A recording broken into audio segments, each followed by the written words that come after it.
ବର୍ଷଣ ପରେ ଆମେ ସେ ଭିଡ଼ରୁ ବାହାରି ଆଇଲୁ। ଝାମୁ ସରିଗଲା, ଏବେ ଯାଉଛୁ ଘରକୁ। ପଛରେ ଦେଖିପାରୁଥିବେ ଆସୁଛନ୍ତି। ତାପରେ ଆମେ ଖାଇ ପିଇ ଟିକେ ରେଷ୍ଟ ନେଲୁ ଆଉ।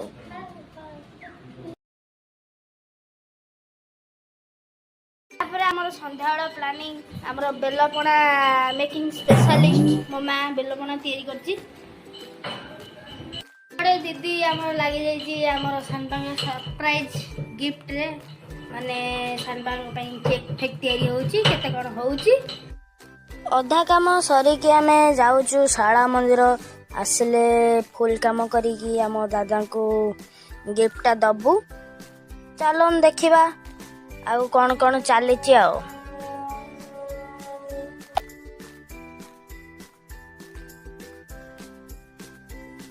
ଆମେ ଏଠି ପହଞ୍ଚି ଗଲୁଣି। ଆଉ ଟିକେ ପରେ ଶାଳା ମନ୍ଦିର।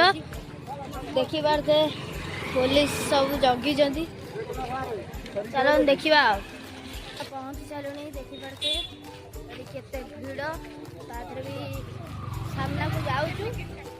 ସାମ୍ନାକୁ ଯାଇକି ଆମର ସେଠି କରିକି ଆପଣଙ୍କୁ ଦେଖେଇବୁ ଆଉ। ଦେଖନ୍ତୁ ଆମେ ପୁରା ପହଞ୍ଚି ଗଲୁଣି। ଦେଖିପାରୁଥିବେ ଶାଳା ମନ୍ଦିର।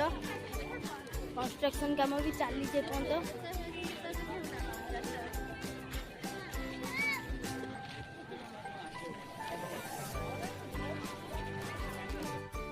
ଏଠି ଦେଖିପାରୁଥିବେ କେତେ ବଢ଼ିଆ ସେ ସଜାସଜି ହେଇଛି। ଏବେ ଆମେ ଆଗକୁ ବଢ଼ୁଛୁ, ଆଗକୁ ବଢ଼ୁଛୁ। ବଢ଼ିକି ଆମେ ଗୋଡ଼ ହାତ ପୁଣି ଧୋଇବୁ। ଗୋଡ଼ ହାତ ଧୋଇ ସାରି ପୁଣି ବାହାରିଲୁ। ଦେଖିପାରୁଥିବେ ଏଠି କେତେ କୀର୍ତ୍ତନିଆ ବି ଆସିଛନ୍ତି। ତାକୁ ଆମେ ଦେଖି ସାରି ଗଲୁ, ଟିକେ ଦୀପ ଜାଳିଲୁ। ଦୀପ ଜାଳି ସାରି ପୁଣି ବୁଲାବୁଲି କରିବାକୁ ବାହାରିଲୁ ଆଉ।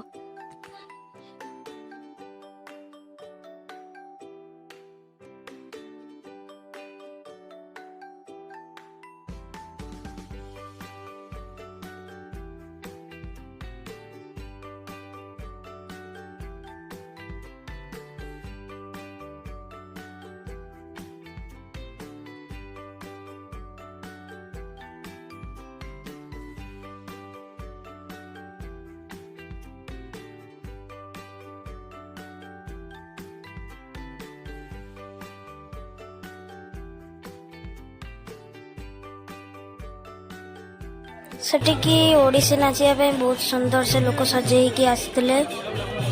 ତାପରେ ସେଠାକାର ହନୁମାନଙ୍କୁ ଟିକେ ଦର୍ଶନ କରି ଚାଲିଗଲ ଆମ ଖାନା ପିନା ଏରିଆକୁ। ଖୋଜି ବୁଲିଲୁ କ'ଣ ଖାଇବୁ ବୋଲି।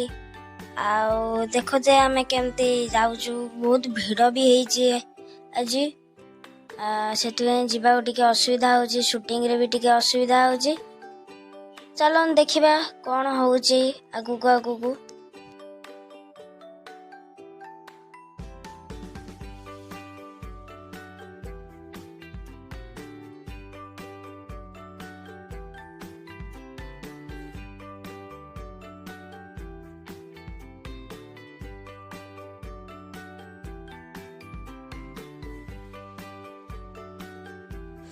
ସେଠି ଆମେ ଦେଖିଲୁ ଯେ ଗୋଟେ ଫଙ୍କସନ୍ଟେ ହେଉଥିଲା। ଦେଖିଲୁ ସେଠି ଗୋଟେ ଅନ୍ଧ ଝିଅଟେ ତାର କଳା ପ୍ରଦର୍ଶନ କରୁଛି। ବହୁତ ସୁନ୍ଦର ସେ ଗୀତ ଗାଉଛି।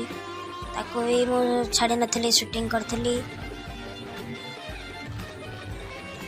ତାପରେ ଆମେ ଯାଇକି ଚାଟ୍ ଟିକେ ଖାଇଦେଲୁ। ତାପରେ ଗୁପଚୁପ ଟିକେ ବାଟେଇଦେଲୁ। ଆଇସ୍କ୍ରିମ୍ ତାପରେ ଟିକେ ଖାଇଦେଲୁ। ଦେଖିପାରୁଥିବେ ସମସ୍ତେ ଆଇସ୍କ୍ରିମ୍ କରି ଅଧା ଖାଇସାରିଲେ।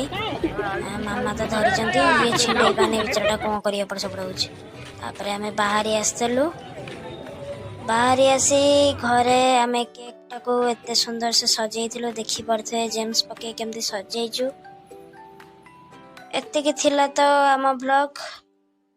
ଭଲ ଲାଗୁଥିଲେ ଲାଇକ୍ ଟିକେ, ସବସ୍କ୍ରାଇବ୍ ଟିକେ କରିଦେବେ ଆଉ କମେଣ୍ଟରେ ନିଶ୍ଚୟ ବତେଇବେ।